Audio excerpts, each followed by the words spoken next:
Good afternoon, everyone. Good afternoon. Oh, come on, it's Sunday. Good afternoon. Good afternoon. Happy Sunday. It's a beautiful day outside. Let's get some energy. About to see great theater. Welcome to the Lamar State College Port Arthur and the Sam and Linda Monroe Performing Arts Center Black Box Theater. Mouthful. For a few orders of business before we get started, I feel everybody will take out these wonderful devices that we all love and are connected to. Keep us connected to the world. See, oh, mine didn't turn off. I'm pushing the button now. There we go. Off. All the way off. Just so we don't have any accidents. Welcome tonight. Tonight is our final performance of what a long period of work we did. We put in 6 weeks of work. We rehearsed 3 nights a week. It was all on a volunteer basis. This is the Class Act Drama Club show. Here on campus, it's a Class Act Drama Club is a drama club within our theater department here at Lamar State College. We are a community service, and we do all kinds of theater within the communities. We host the EDA state competition, we host UIL. We're directly involved with all the community theater organizations around here. And so this is a product of that. We use this is a mixture of our students, community members, all kinds of people have come together to make this show possible.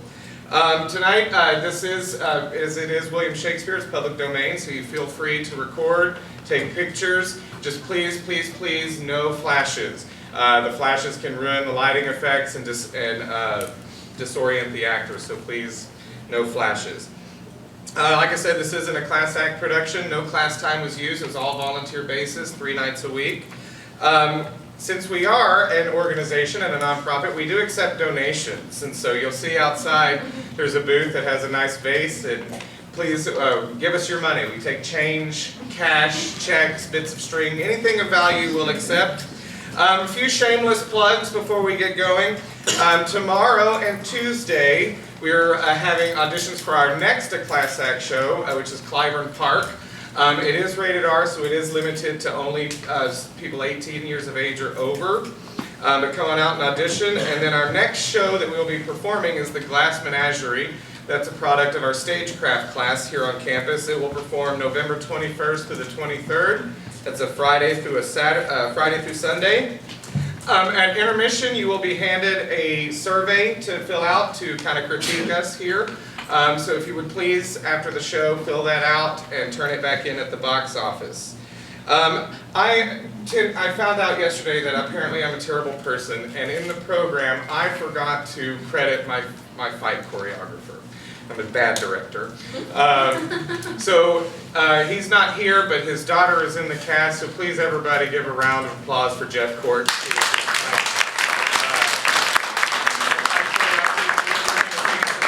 Fight choreography, and he did a wonderful job, and I felt absolutely terrible for leaving him out of the program.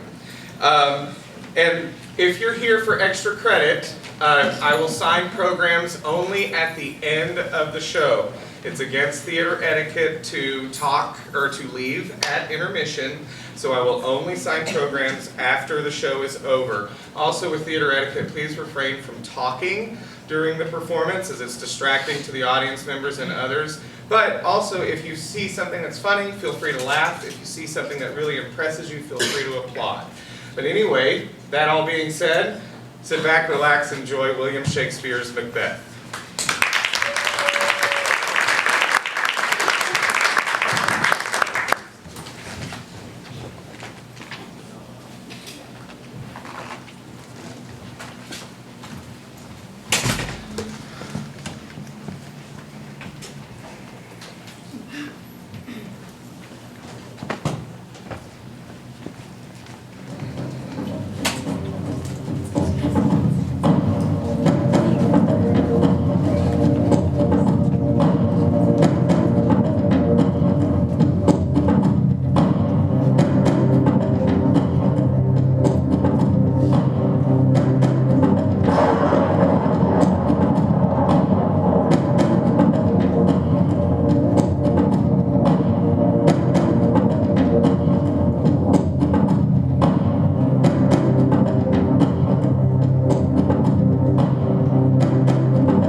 fight against my captivity.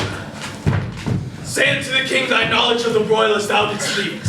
Doubtfully stood the merciless Dunwall, where the unfortunate on his damn quarrel smiled. Looked like a rebel's whore, but also weak for brave Macbeth. Well, he deserves that name, sustaining fortune on his brandished steel, which smoke with bloody execution like a valiant king. Carved out the passage till he faced a slave, never shaking hands nor bade farewell to him.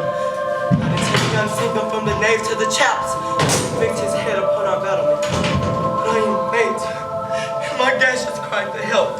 Oh, worthy gentlemen, your word will do true as well as your words. Go, get him servants.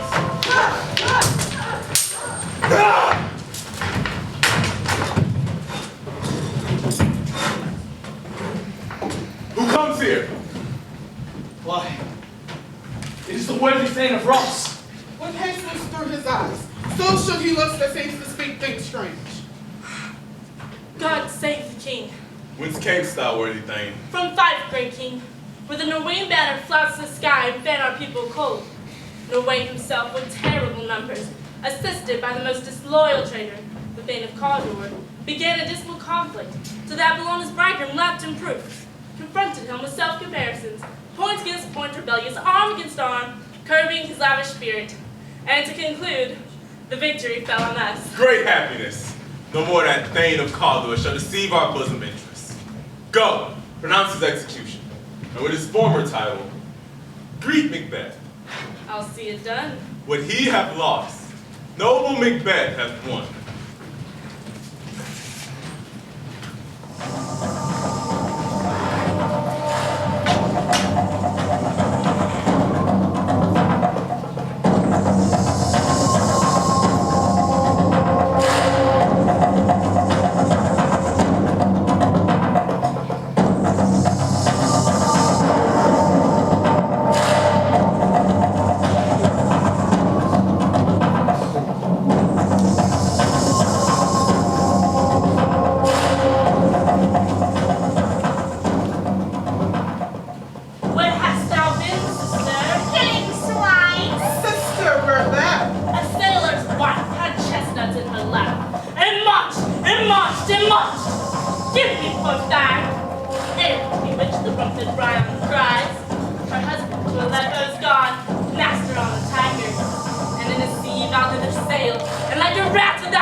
So foul and fair a day I have not seen. What are these? So withered and so wild in their attire, that look not like the inhabitants of the earth, and yet are aunts. Live you, or are you aught that men may question? You seem to understand me. You should be women, yet your looks forbid me to interpret that you are so. Speak, if you can, what are you? All hail Macbeth. Hail to thee, Thane Glass. All hail Macbeth. Hail to thee, Thane of Cawdor. All hail Macbeth. There shalt be king hereafter. Good sir, why do you seem to fear things that do sound so fair? In the name of truth, are ye fantastical, or indeed which outwardly ye show? My noble partner you greet with present grace and great tradition of noble having and royal hope that he seems wrapped withal. To me you speak not, If you can see into the seeds of time and say which grains will grow and which will not, speak then to me. Do neither beg nor fear your favors nor your hate. Hail! Hail! Lesser than Macbeth and greater. Not so happy, yet much happier. Thou shalt get kings, though thou be none. So all hail Macbeth and Banquo. Banquo and Macbeth, all hail. Say, you imperfect speakers, tell me more. I know I am Thane of Bronze, but how Cawdor? The Thane of Cawdor lives a prosperous gentleman, and to be king stands not within the prospect of belief. Say from whence you owe this strange intelligence, or why upon this blasted you show away with such prophetic greetings. Speak, I charge you! The earth hath bubbles as the water has, and these are of them. Whither are they vanished? Into the air, and what seemed corporal as present in the wind. Would they have stayed? Are such things here that we do speak about? Or have we known an insane root that takes the reason prisoner? Your children shall be king, You shall be king. and Thane of Cawdor too, was it not so? The self-same tune and words. Who's here? The king hath happily received Macbeth, and the news of thy success. And when he raised thy personal ventures in the rebels' fight, his wonders and praises do contend, which to be found are his. And for an earnest of greater honor, he bade me from him call thee Thane of Cawdor, in which addition hail, for your Thane, for it is thine. What? The devil speak true? Why do you dress me in borrowed robes? The Thane of Cawdor lives. Who was the Thane lives yet, but under heavy judgment bears out life which he deserves to lose. But treason's capital confessed and proved. Arms and Thane of Cawdor, the greatest is behind. Thank you for your pain. Do you not wish your children shall be king? When those that gave the Thane of Cawdor to me promised no less to them.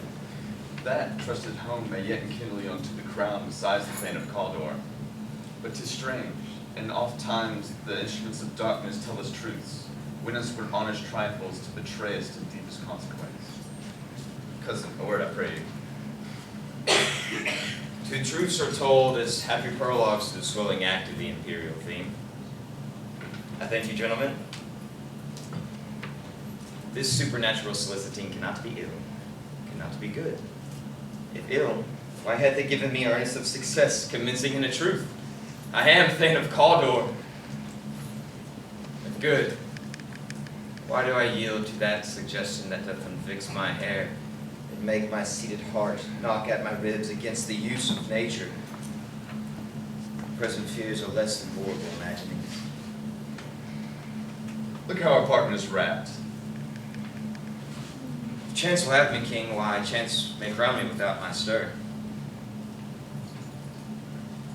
New honors come upon him, like our strange garments. Cleave not to the mold, but with the aid of use. Come what come may, time and the hour run through the roughest day. Worthy Macbeth, we stay upon your leisure. Give me your favor. My brain was rocked with things forgotten. Let us towards the king, and at more time, let us speak our free hearts each to other. Very gladly. Till then enough. Come, friends.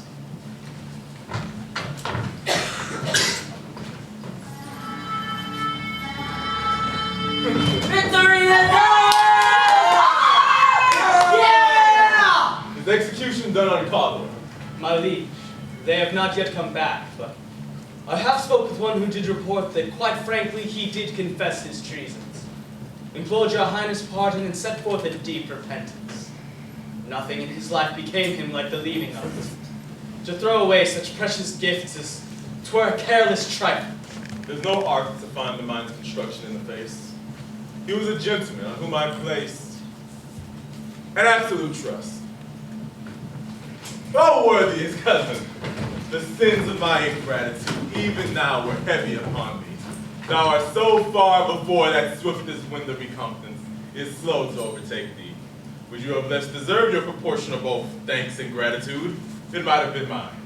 All I have left to say is, more is thy due, then more all can pay. The service and loyalty I owe, in doing it, pays itself. Your highness's part is to receive our duties, and our duties are to your state and throne, children and servants, who do all but what they should by doing everything safe toward your love and honor. Come, I've begun the plan, and will labor to make thee full of growth. Noble Banquo, that has done no less, and is no less deserving. Let me hold you to my heart. There, if I grow, the harvest is your own. My plenteous joys, wanton in fullness, seek to hide themselves in drops of sorrow. Sons, kinsmen, thanes, and those of whom who are closest to my home, know that we will establish our state upon Malcolm, who from this day forward I pronounce the Prince of Cumberland, an honor that must not go unaccompanied, but signs of nobleness, like stars, shall fall on all deserving, from hence to infinite, and bind us further to you. The rest is labor, which is not used for you. I will myself be the harbinger and make happy the hearing of my wife with your approach. So humbly take my leave. My worthy Cawdor.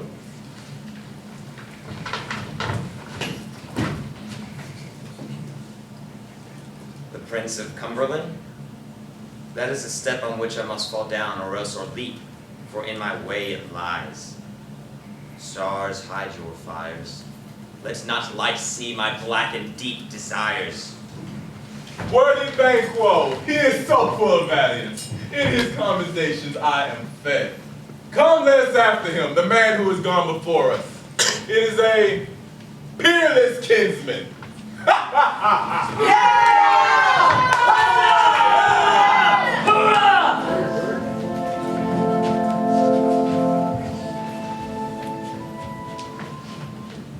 They met me in the day of success, and I have learned by the perfectest report they have more in them than mortal knowledge. When I burned a desire to question them further, they made themselves air, into which they vanished. Whilst I stood wrapped in the wonder of it, came missives from the king, who all hailed me Thane of Caldwell, by which title before these weird sisters saluted me to the coming on of time, with hail king that shalt be.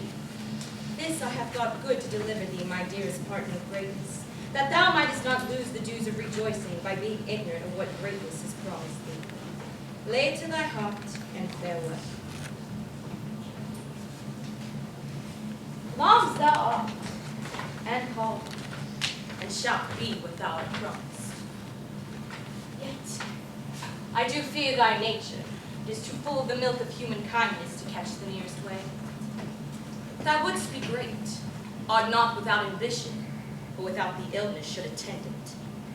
That which cries thus thou must do if thou have it, and that which thou dost fear to do, then wishes should be undone.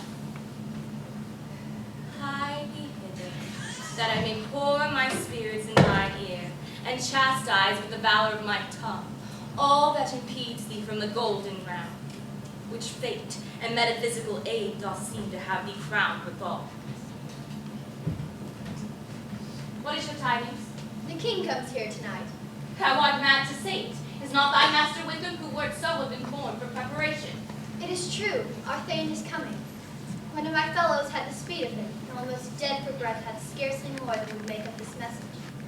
Give him tender. He brings great news.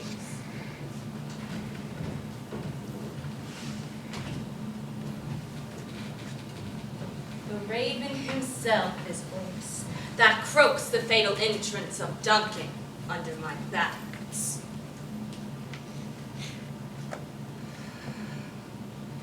Come, you spirits that tend on mortal thoughts, unsex me here, and fill me from the crown to the toe, top full of direst cruelty. Make thick my blood. Stop up the axis and passage to remorse, that in no compunctious visitings of nature shake my felt purpose, nor keep peace between the effect and it. Come to my woman's breasts and take my milk for gall, you murdering ministers, whether in your sightless substances you wait on nature's mischief.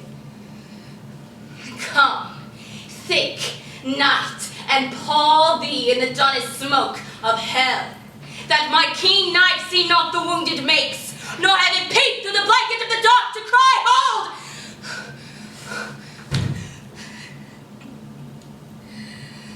Hold.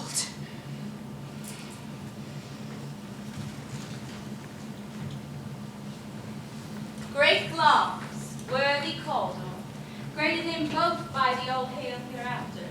Thy letters have transported me beyond the ignorant present, and I feel the future now in the instant. My dearest love, Duncan comes here tonight, And when goes hence?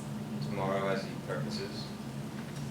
Oh, never shall sun that morrow see your face, my thane, as you look where men bear strange matters. To beguile the time, look at the time.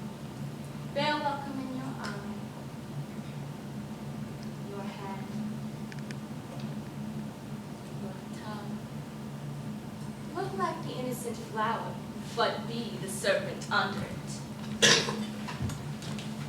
He that's coming must be provided for, and you shall put this night's great business into my dispatch, which to all our nights and days to come, give soul and sovereign sway and masterdom. We will speak further. Only look up clear, to alter favor ever is to fear. Leave all the rest to me.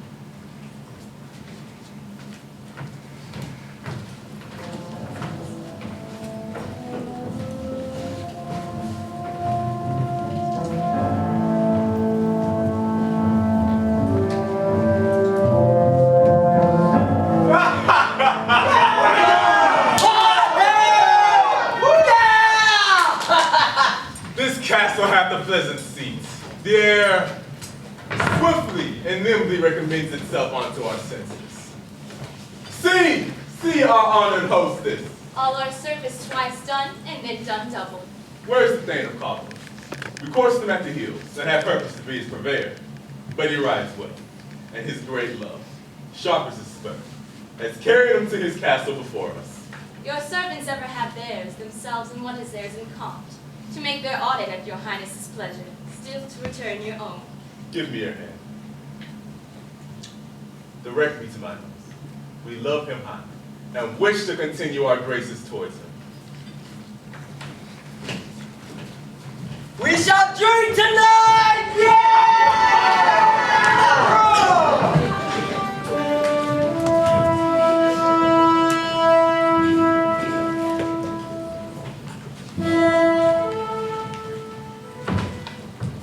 If it were done, when 'tis done, then 'twere well it were done quickly. If the assassination could trim up the consequence and catch with a surcease success, but this blow might be the be-all and the end-all here!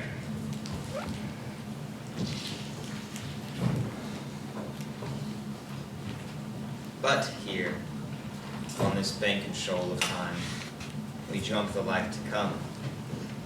And in these cases we still have judgment here, that we but teach bloody instructions, which, being taught, return to plague the inventor.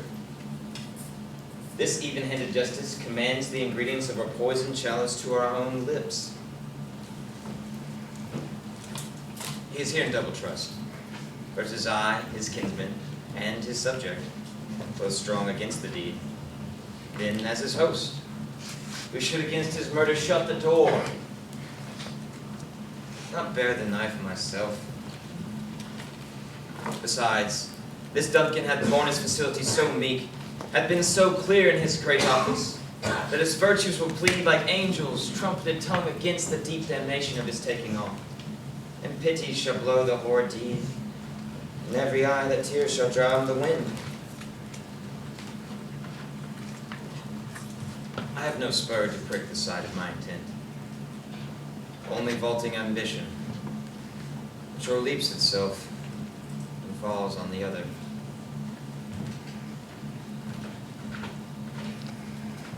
How now, what news? He has almost supped. Why have you left the chamber? Hath he asked for me? Know you not he has? We will proceed no further in this business. Besides, he hath honored me of late, and I have bought golden opinions from all sorts of people. Was the hope drunk when you dressed yourself? Have it slept since? And it wakes now to look so green and pale at what it did so freely. From this time such I account thy love. Art thou afraid to be the same in thine own act and valor as thou art in desire? Wouldst thou have that, and live a coward in thine own esteem, letting I dare not wait upon I would, like the poor cat of the adage? Prithee, peace! I dare do all that may become a man. Who dares do less is none. What beast was it then that made you break this enterprise to me? When you durst do it, then you were a man. And to be more than what you were, you would be so much more the man. Nor time nor place did it adhere, and yet you would make both. They have made themselves, and that their fitness now does unmake you. I have given suck, and know how tender 'tis to love the babe that milks me. I would, while it was smiling in my face, have plucked my nipple from its boneless guts and dashed the brains out, had it so sworn as you've done to this. If we should fail, We fail, but screw your purse, the sticking place, and we'll not fail. When Duncan is asleep, his 2 chamber guards will I, with wine and wassail, so convince that memory, the water of the brain, shall be a fume. And when in swinish sleep, what cannot you and I perform upon the unguarded Duncan? And they shall bear the guilt of our great quell. will it not be received when we have marked with blood those sleepy 2 of his chambers, and use our very daggers to perform the deed? Dares receive it other, as we shall make our griefs and clamor roar upon his death. I am settled. The false face must hide, but the false heart doth know.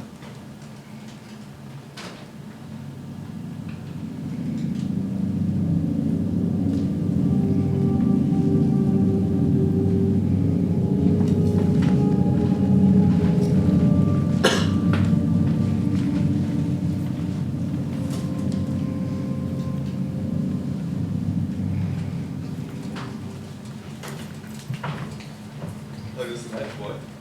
The man is down. I've not heard the call. She goes down at 12. I take it. It's later, sir. Oh, take my sword. This husbandry in heaven, their candles will all out. Here, take you that too.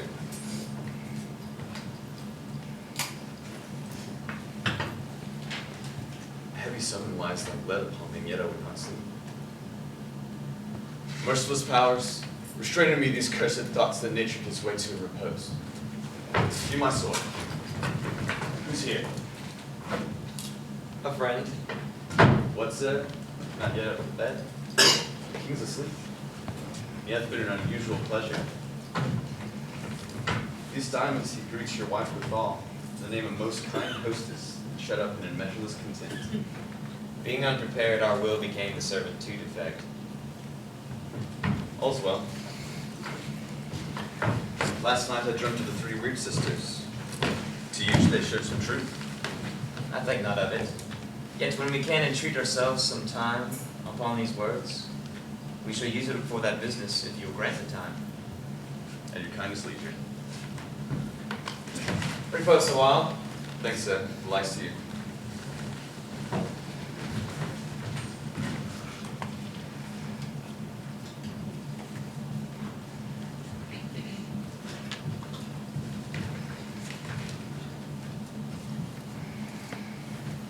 Is this a dagger which I see before me? The handle towards my head? Come, let me clutch thee. Scissors would I now draw, but marshals me the way I was going, and such an instrument I was to use. I see thee still, and on thy blade in dungeon gouts of blood, which was not so before.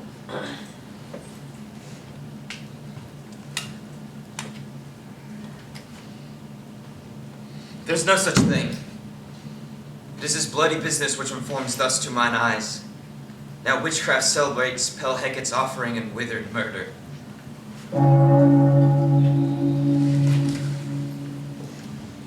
I go. The bell invites me. Hear it not, Duncan, for it is a knell that summons thee to heaven or to hell.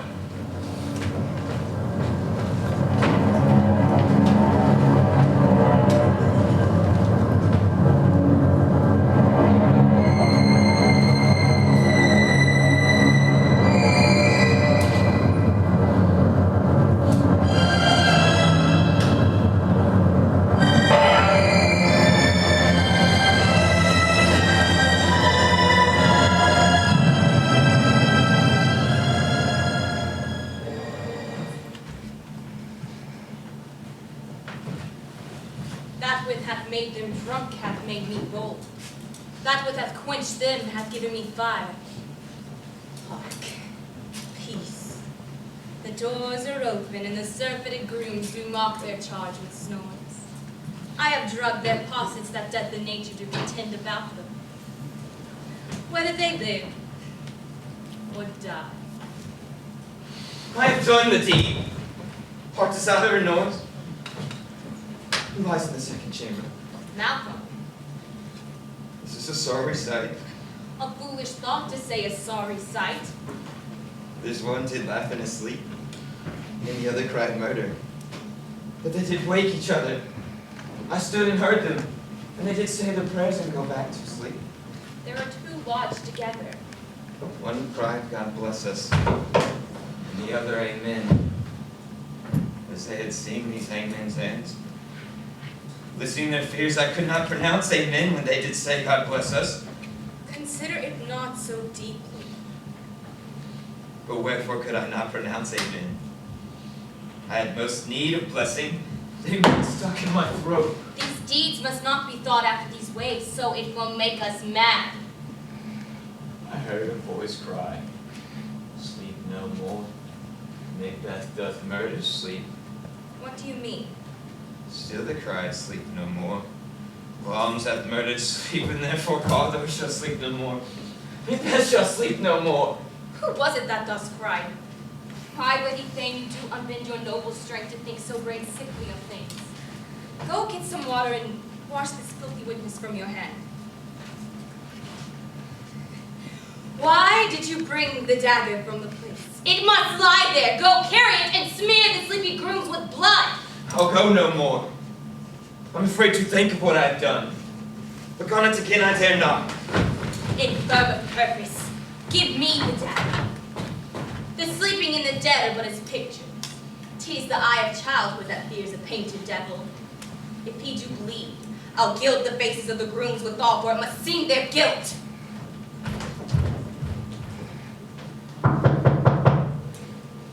This is that knocking. How is it that every noise appalls me? What hands are these? How they pluck out mine eyes. Will great Neptune's ocean not wash the blood clean from my hands? My hands are of your color, but ashamed to wear a heart so white. We're knocking at the south entry. Retire we to our chamber. A little water clears us of this deed. How easy is it then? Your constancy hath left you unattended. Hark, no more knocking. Get on your knife now, unless occasion call us and show us to be watchers. Be not lost so poorly in your thoughts. To know my deed was best not know myself. Awake Duncan with thou knocking. How wouldst thou could? How wouldst thou could? Drink here, and a drink there. Here a drink, everybody drink. Here's a knocking indeed. If a man were a bouncer in the gates of hell, he'd turn on opening of the damn door. Oh, knock, knock, who's there in the name of Beelzebub? Oh, here's a farmer who hanged herself on the expectation of plenty just 'cause the grain was cheap. Oh, come on in, farmer. It's hot around this time, so you might work up a sweat there, so let me get you a napkin. No, not one of that. I have one special for you.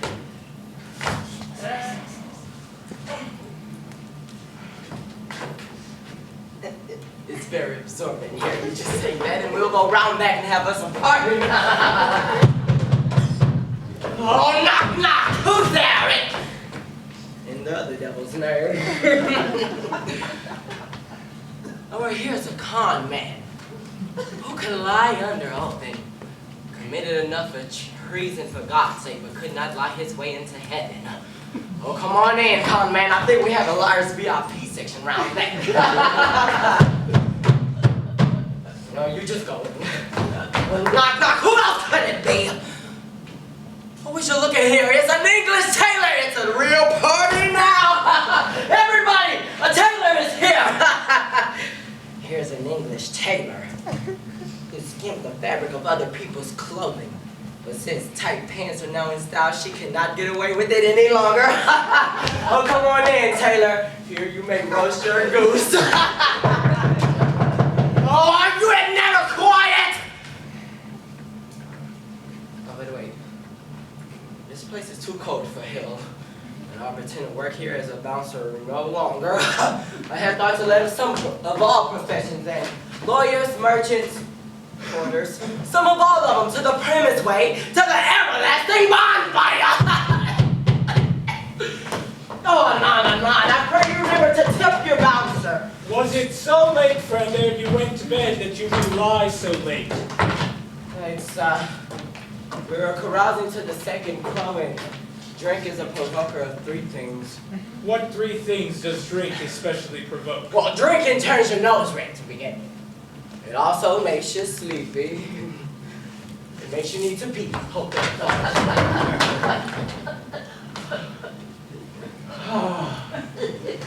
Last 10 turns on and it turns off, sir. What I mean to say is, drinking stimulates the desire, but it hinders the performance. Therefore, too much drink is like a con man when it comes to your sex drive. That's too much drink there. It sets him up for a fall, I tell you. It gets him up. And it has a hard time getting him off. It persuades him. And then it just discourages him. I mean, it makes him stand too. And not stand too. What I mean to say is, it just makes him dream about erotic experiences and leaving him asleep and needing to pee. Giving the man the lie and leaves him. I believe drink gave thee the lie last night. Oh, yes, that it did, sir. At the end of every throat of me. But I was too strong for drink. Although it weakened my legs and made me unsteady, I vomited it out and laid it right down the floor. Hold it.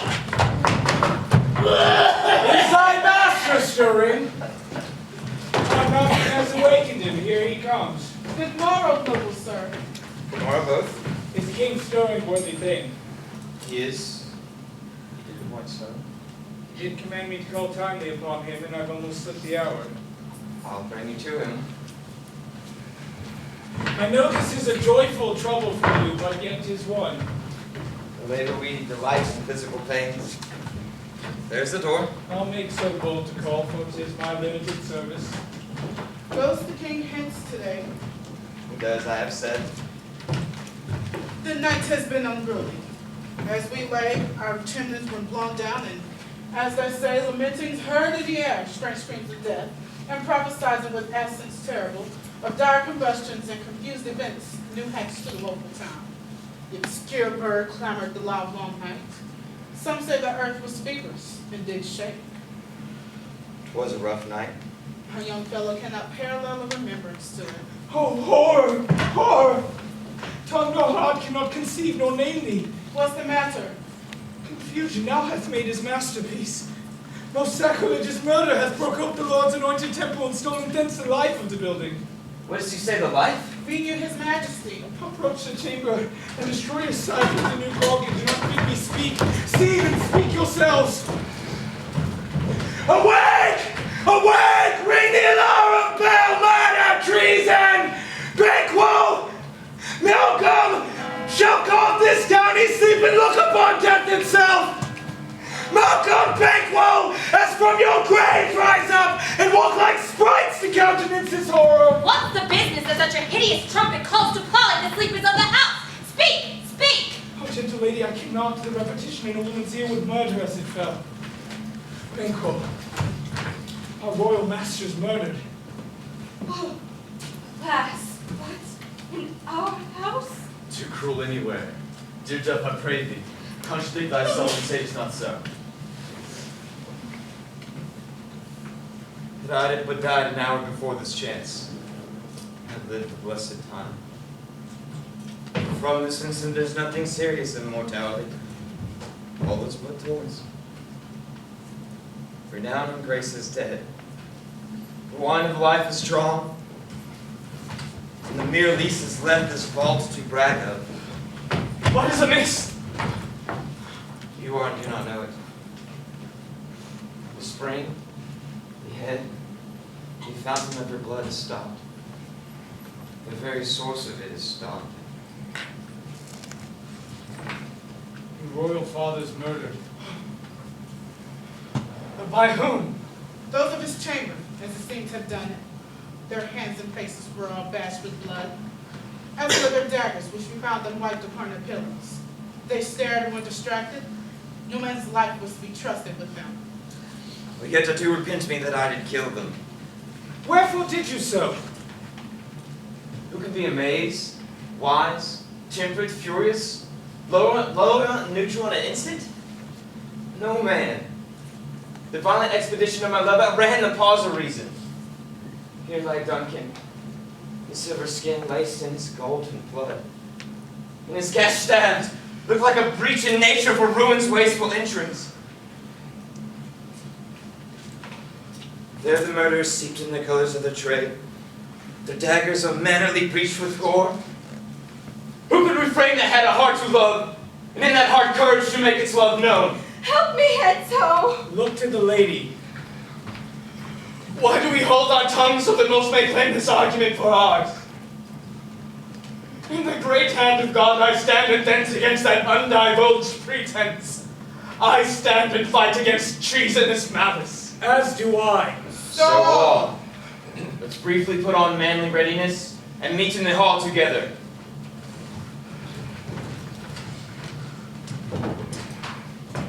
I'll not consort with them. No. I'll to England. This murderer's shaft that shot hath not yet lighted. And my safest way is to avoid the aim. Therefore I'll to horse. Let me not be dainty of leave-taking. For there is theft and warrant in that theft which steals itself, when there is no mercy left.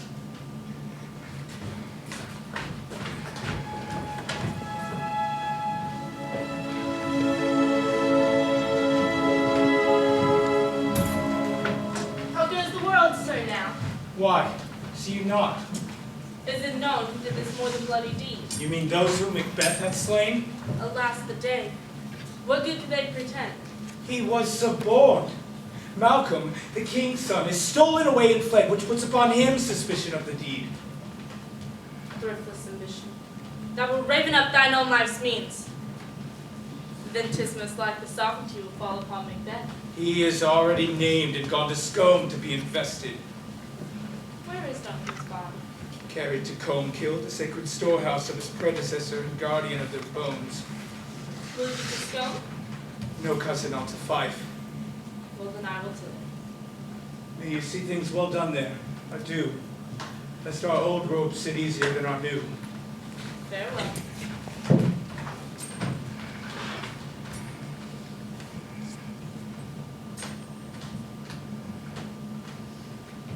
Thou hast it now. King, Cawdor, Glamis, all, as the weird sisters promised. And I fear thou playest most foully for it. And yet it was said, thou shalt not stand in thy prosperity, but that myself should be the root and father of many kings. If truth come from them, as unto thee, Macbeth, their speeches shine, why by the verities on thee made good? May they not be my oracles as well, and set me up in hope? But hush, no more. Here's our chief guest. He would, if he'd been forgotten, if it is a gap in our great feast, and all thing unbecoming. We hold a solemn supper, sir, and will request your presence. Let your highness command upon me, to which my duties are with the most indissoluble tie, forever and ever. Ride ye this afternoon? Aye, my lord. Is it far you ride?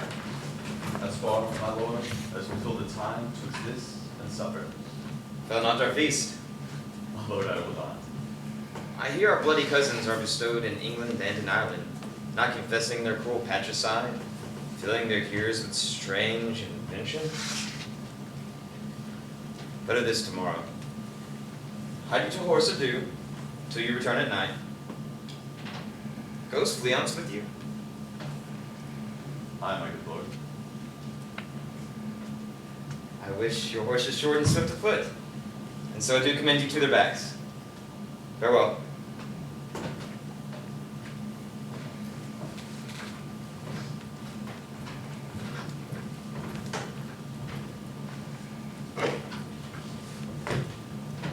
To be thus is nothing, but to be safely thus, our fears in Banquo sink deep, and in his royalty of nature reigns that which would be feared. 'Tis much he dares. He hath the honor that does guide his valor to act in safety. 'Tis none but he whose being I do fear, and under him my genius is rebuked. He chid the sisters when first they put the name of king upon me, and bade them speak to him. Then, prophet-like, they announced him father to a line of kings. Upon my head they placed a fruitless crown, and put the barren scepter in my grip, thereins to be wrenched with an unlineal hand, no son of mine succeeding? If it be so, for them the gracious Duncan have I murdered. Put rancors in the vessels of my peace, only for them, and mine eternal jewel, given to the common enemy of man, to make them king, the seed of Banquo king!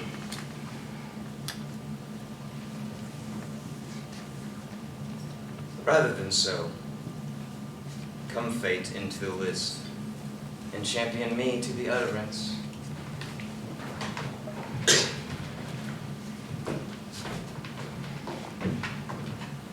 Who's there?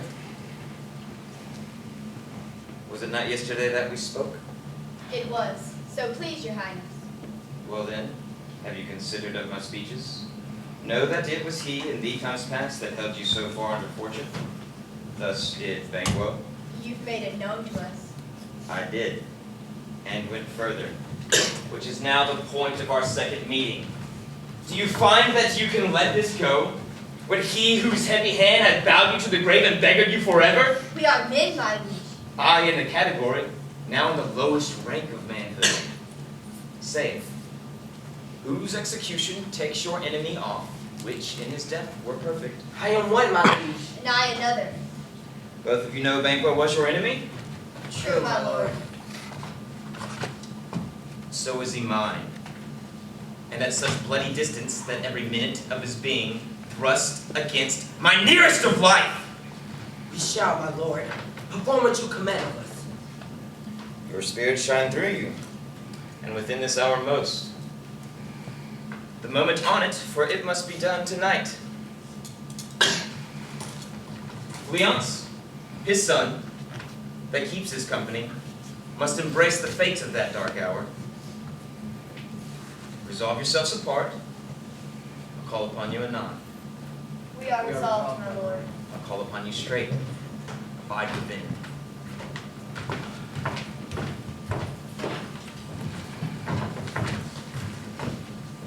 It is concluded. Banquo thy soul's flight. If it's find heaven, find it out tonight.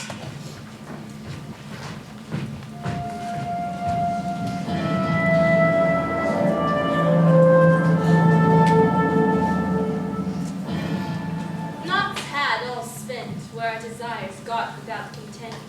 'Tis safer to be that which we destroy, than by destruction dwell in doubtful joy.